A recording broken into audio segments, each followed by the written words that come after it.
Hello everyone. In this experiment, we will be investigating into the electrolysis of copper to sulphate solution. The topic involved covers electrolysis, metal extraction and electroplating. Students electrolyze copper to sulphate solution using graphite electrodes. Students identify the cathode as the electrode with the copper deposited on it, then exchange this carbon cathode for an item of their choice, either keyring, door key, or any other objects which could be used for electroplating. Students can then try to remove the copper plate by reversing the polarity. The apparatus and equipment required for this experiment are a low voltage DC supply, 2 leads, 2 crocodile clips, 100 centimeter cube beaker.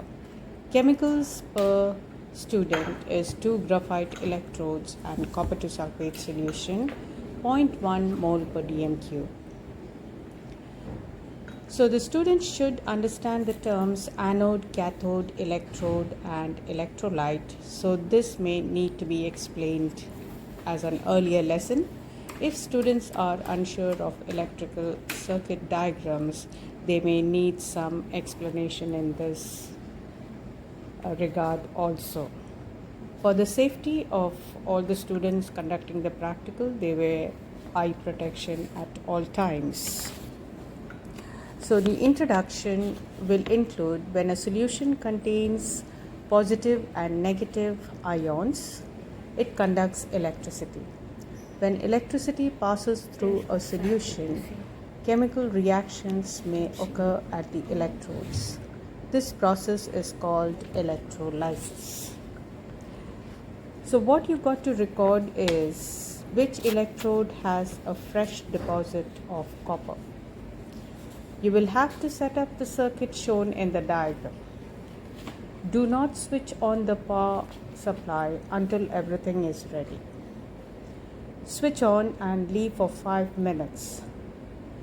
Watch what happens and record your results.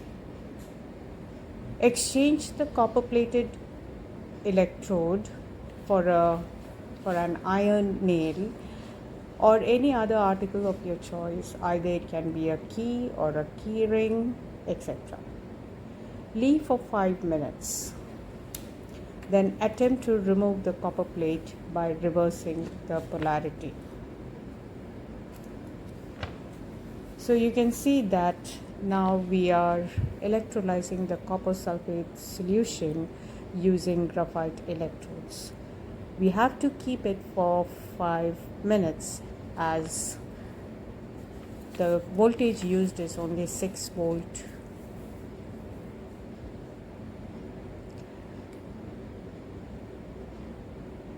So as the electrolysis progresses, you can see a slight lightening of the blue color in the copper sulphate solution. The dark blue is turning to a shade of lighter color.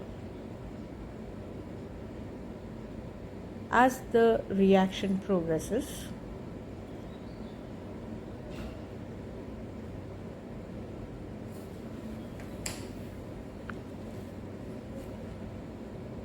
we can see a deposit of copper being at the cathode. The cathode is the negative electrode and it is connected by the black wired lead.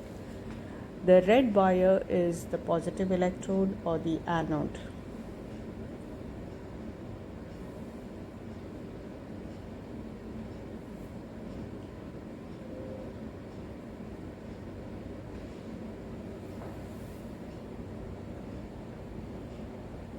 So you can see the deposit of copper, the brown deposit of copper formed on the cathode, and it is a thick deposit.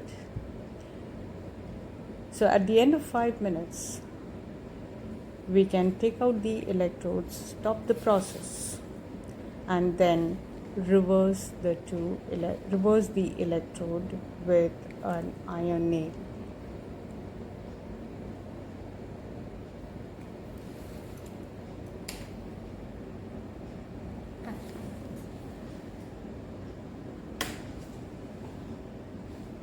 So the switch is off and we are taking out the electrodes now. The anode will be replaced.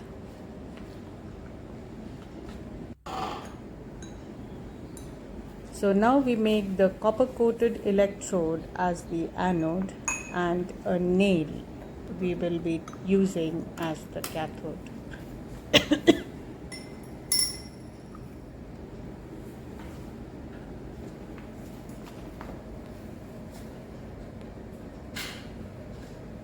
So you have a fresh iron nail, cleaned one, which we'll be using as the cathode.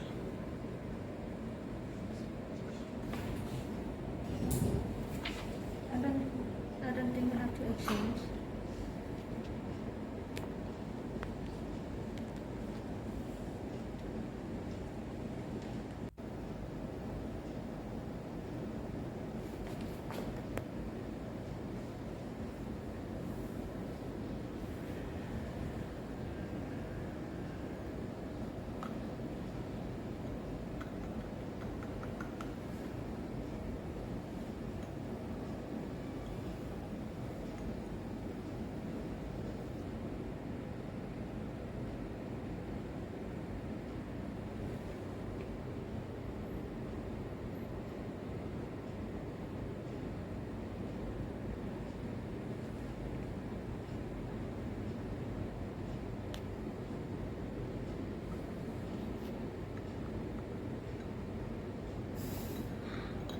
Going.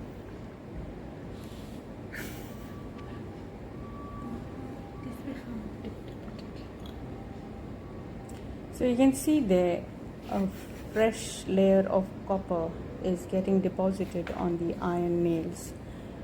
This is the copper which was already deposited at the carbon electrode in the previous experiment, and it has now slowly dissolved into the electrolyte and gone and deposited on the iron nail. So this is an example of electroplating. So again, we leave this whole process to happen at a slow pace for 5 minutes.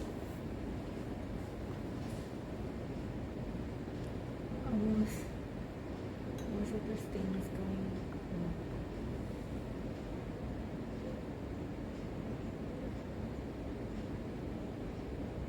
Oh, I saw the reaction screen.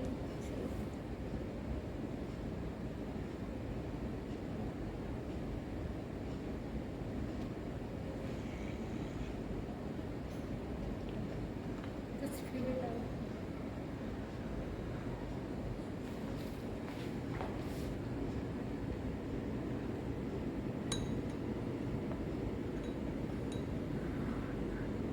So you can see how the iron nail has become copper coated.